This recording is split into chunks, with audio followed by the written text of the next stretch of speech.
결혼 생활이 이런 건 줄 알았다면 애초에 시작도 안 했을 텐데. 이제 와서 후회를 해봤자 아무 소용 없다는 걸 알고 후회의 눈물만 흐르고 있습니다. 아직도 제 결혼 생활을 생각만 하면 화가 머리 끝까지 차오르고 손발이 부들부들 떨려서 도무지 진정을 할 수가 없어요.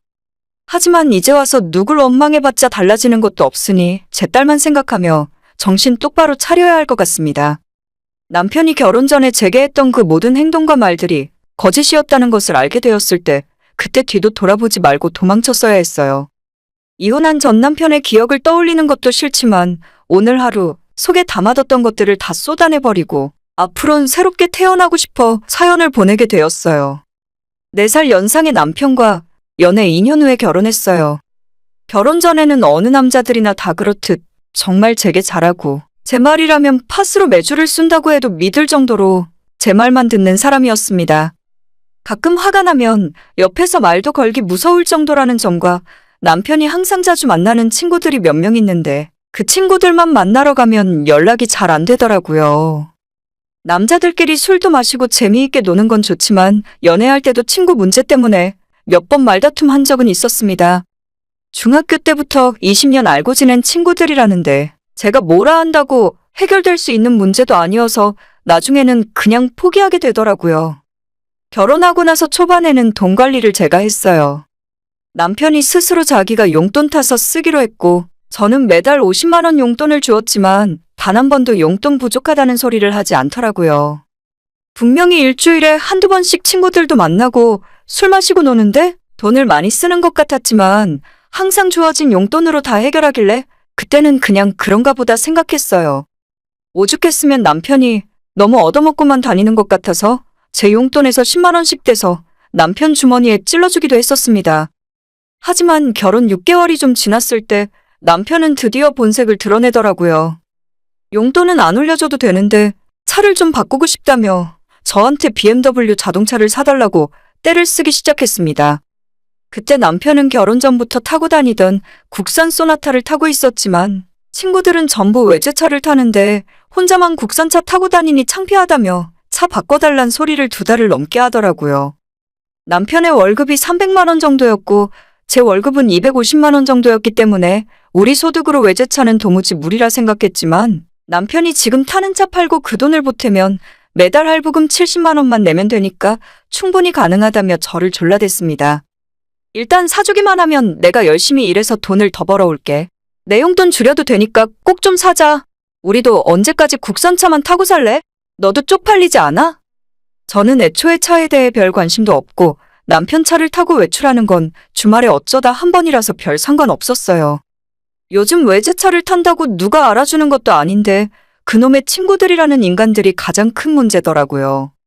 항상 우르르 몰려다니면서 누가 뭐 좋은 물건 하나 사면 그 무리 인간들이 다 따라서 사는 바람에 남편의 외제차 타령도 그렇게 시작했던 것 같아요. 외제차고 뭐고 간에 가장 중요한 문제는 저희 사는 신혼집이 전세도 아닌 월세라는 점인데 저는 일단 제가 돈 관리하면서 아이 낳기 전에 몇 천이라도 모아 전셋집이라도 얻고 싶었는데 이런 와중에 외제차 타고 싶다는 남편의 말이 너무 어이가 없었죠. 아무리 남편이 사달라고 졸라봐야 제가 도저히 들어줄 수 없는 부탁이었으니 무시하고 있었는데 어느 날 갑자기 시어머니한테 전화가 오더라고요. 너는 남편이 뭘 사겠다고 하는데 왜 그렇게 안 된다고 반대만 하는 거니? 우리 아들 얘기 들어보니까 한 달에 얼마 하지도 않는구만. 나 지금까지 우리 애를 그런 식으로 키운 적 없어. 일단 필요하면 사고 또 열심히 일해서 벌면 되는 거 아니겠니? 글쎄요. 저는 우리 월급 상황에서 매달 70만 원 하는 자동차 할부금을 감당할 자신이 없었는데 어머님은 아들이 필요하다 하면 무조건 사주셔야 직성이 풀리나 봅니다. 당장 할부금 내려고 생각하면 적금 들어가는 것부터 중단을 해야 할 것 같은데 그렇게 살다가는 큰일 날 것 같았거든요. 도저히 그렇게 못하겠다 죄송하다 말씀드렸더니 어머님이 하시는 말씀이 충격적이었어요. 내가 우리 아들 용돈을 매달 50만 원씩 주고 있는데 그 돈 보탤 테니까 사달라는 건 사줘라. 결혼하고 나서 남편이 놀 거 다 놀면서도 용돈 적다는 소리를 한 번도 안 했었는데 그 이유를 이제야 좀 알겠더라고요. 나이는 30이 훌쩍 넘어서 부모님에게 용돈을 줘도 모자랄 상황인데 지금까지도 자기 용돈 부족하다고 부모님께 용돈이나 받고 있다는 게 말이나 되는 소리입니까? 저희 시댁 형편이 그리 좋은 것도 아니에요. 시아버지는 중소기업의 생산직으로 근무하고 있고 시어머니는 동네 식자재 마트에서 일을 하고 계세요. 재산이라고는 두 분이 살고 계신 집 한 채가 전부라서 저희 결혼할 때 아무것도 받지 않고 결혼했었는데 남편이 뒤로 용돈을 받고 있을 줄은 꿈에도 몰랐습니다. 저는 너무 놀랍고 황당해서 왜 아직도 저희 남편에게 용돈 주시냐고, 그럴 돈 있으면 어머님 아버님 생활비 하시고 노후 대비하시라고 이야기했다가 너가 뭔데 내 아들 용돈을 주라 마라 하냐고 호통을 듣고 말았습니다. 만약 일이 잘못되면 자기가 다 알아서 책임질 테니까 그냥 사주라고 하시는 바람에 저도 이제는 그냥 될 대로 되라는 생각으로 그날 저녁 남편에게 난 이제 신경 안 쓸 테니까 당신 맘대로 차를 알아서 바꾸라고 얘기했어요. 원래는 제게 7천만 원 정도 되는 차를 사겠다고 이야기한 거였는데 제가 맘대로 하라 했더니 9천만 원짜리 차를 계약하고 오더라고요. 그 돈이 있으면 집을 전세로 옮길 텐데 월세 사는 주제에 1억 가까운 외제차가 가당키나 하냐고 화를 냈지만 남편은 들은 척도 안 했습니다. 저는 차에 별 관심이 없었기 때문에 비싼 외제차를 사더라도 차값 할부금만 좀 늘어나는 걸로 끝이라고 생각했었어요. 하지만 뭐 그렇게 자질구레하게 들어가는 돈이 많은 건지 일단 차에 들어가는 보험료부터 엄청 비싸졌고 고성능 차라면서 기름도 일반 휘발유가 아니라 훨씬 비싼 고급 휘발유를 넣고 다니더라고요. 새 차를 샀다고 자랑해야 하니 퇴근하면 매일 차 끌고 놀러 다녔고 기름값만 일주일에 20만 원씩 들어갔습니다. 거기에 새 차도 이틀에 한 번씩 다니고 친구들이랑 우르르 몰려다니면서 쓰는 돈도 훨씬 늘었기 때문에 한 달에 200만 원 이상은 차 관련 비용으로 들어가는 것 같았어요. 머리가 어지러질했지만 이미 일어난 일을 바꿀 수도 없고 남편에게 돈을 아껴 쓰라고 몇 번을 이야기해봐도 도저히 소용없더라고요. 그래도 그때까지는 제가 맞벌이를 하고 있었기 때문에 그럭저럭 생활은 유지할 수 있었는데 문제는 몇 달 뒤에 제가 덜컥 임신을 해버리고 말았다는 사실입니다. 그때 진짜 눈앞이 캄캄해지더라고요. 저 혼자 고생하는 건 그런대로 참을 수 있었는데 집안꼴이 이 모양 이 꼴인데 아이까지 생겨버려서 어떻게 해야 하나 도무지 답이 나오질 않았습니다. 남편에게 이 사실을 이야기하고 나는 이런 환경에서 아이 낳고 키울 자신 없다고 솔직하게 말을 했어요. 그냥 이 아이는 없던 걸로 하고 당신이란 사람과도 더는 못 살겠으니 이혼하겠다고 했죠. 남편이 그 말에 제 앞에서 눈물을 뚝뚝 흘리면서 자기가 너무 잘못했다고 이제는 아빠가 되는 상황이니까 정신 차리고 열심히 살겠다며 싹싹 빌더라고요. 그 모습에 저는 멍청하게도 또 속아 넘어가서 마지막으로 한 번만 더 남편을 믿어보기로 했습니다. 사실 뱃속에 있는 아이를 낳고 싶었던 마음도 컸기 때문에 이혼까진 못하겠더라고요. 제가 임신 7개월 때까진 계속 회사를 다녔었고 남편도 그때는 정말 바뀐 모습을 보여줬어요. 나가서 노는 일도 거의 없어진 채 퇴근하면 바로 집에 들어와서 집안일까지 도와주더라고요. 아이를 낳고 난 뒤로도 이렇게만 살면 문제 없겠다고 생각했죠. 하지만 제가 임신 막달에 회사를 그만두게 되었고 제가 다니는 회사가 규모가 작은 곳이라서 육아휴직은 도저히 할 수 없겠더라고요. 대신 아이 키우다가 1, 2년 뒤에 복직은 얼마든지 할 수 있게 도와주겠다 하셔서 퇴직금과 위로금을 받고 일을 그만두고 집에 있게 되었죠. 남편의 변한 모습이 그대로 쭉 이어졌으면 아무 문제 없었을 텐데 제가 아이 낳고 집에 돌아와서 애 키우기 시작한 뒤로 하나도 바뀐 것 없이 예전으로 돌아가더라고요. 제가 직장 그만두고 집에서 애 키우고 있으니 수입은 거의 반으로 줄었고 남편은 그때부터 자기 월급은 자기가 관리한다면서 저보고 매달 생활비를 주겠다 하는 겁니다. 하지만 차 할부금부터 카드값과 본인 쓸 용돈을 다 쓰고 남은 돈을 저한테 주니까 매달 제 손에 떨어지는 돈은 100만 원도 채 되지 않더라고요. 그마저도 자기 월급 받기 일주일 전쯤엔 돈이 똑 떨어지는지 저한테 와서 그 돈 다시 돌려달라고 하기 일쑤였죠. 남편이 밖에서 친구들이랑 술 먹고 외제차 동호회 활동하면서 놀러 다니는 사이에 애기와 저는 집에서 정말 형편없이 살고 있었습니다. 그나마 제가 가지고 있는 퇴직금과 따로 모아놓은 몇백만 원 정도의 비상금이 아니었다면 정말 문자 그대로 굶다가 뉴스에 나왔을지도 모르는 일이에요.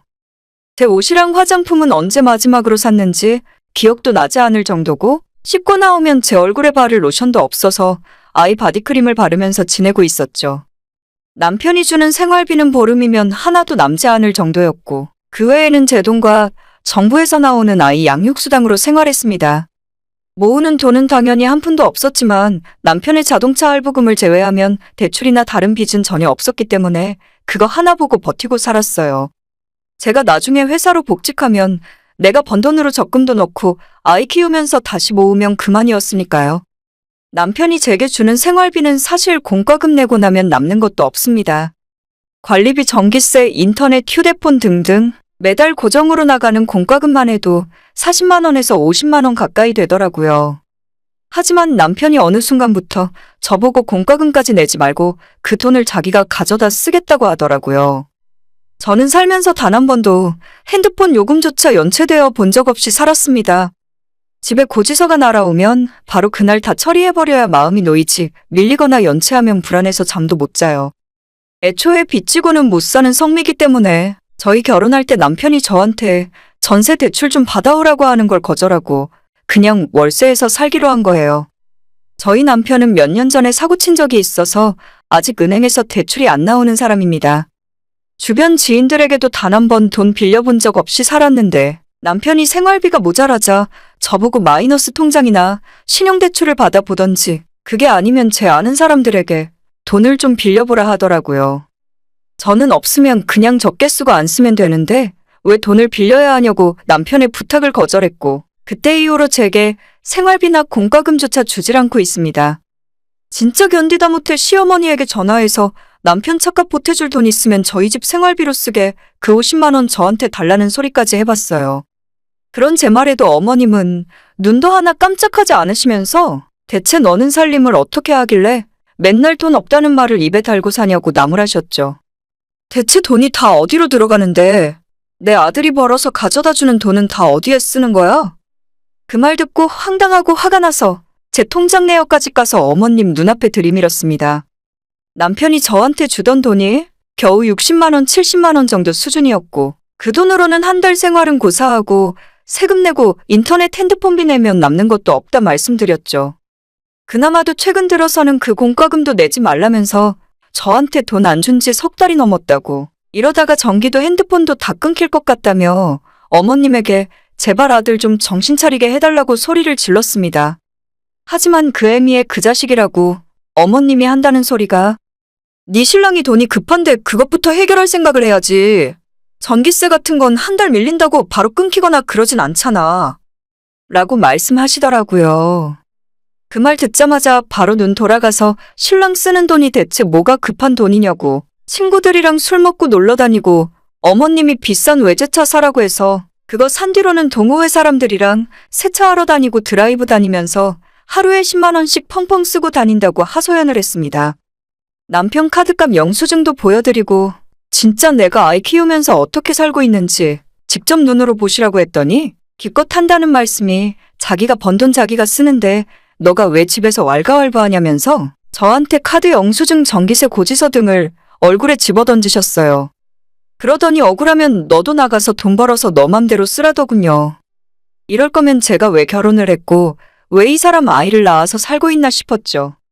그 상황이 모욕적이기도 하고 동시에 이런 인간들에게 뭘 기대했나? 더 이상 그만 엮이고 살고 싶다는 마음이 가장 크게 들었습니다. 남편이 왜 저렇게 이기적이고 책임감 없이 자기만 생각하나 싶었는데 그게 다 이런 부모 밑에서 보고 듣고 배운 것이 이 정도라 어쩔 수 없나 봐요. 남편과는 더 이상 싸우고 싶지도 않았고 시부모 생각하는 것도 이 모양 이 꼴이니까 제가 포기하고 집에서 나가는 게 더 빠르겠더라고요. 남편에게 더는 못 참겠으니 이혼하자 이야기했고 남편도 저와 딸을 먹여 살릴 자신이 없었는지 애만 제가 데리고 가면 얼마든지 이혼해주겠답니다.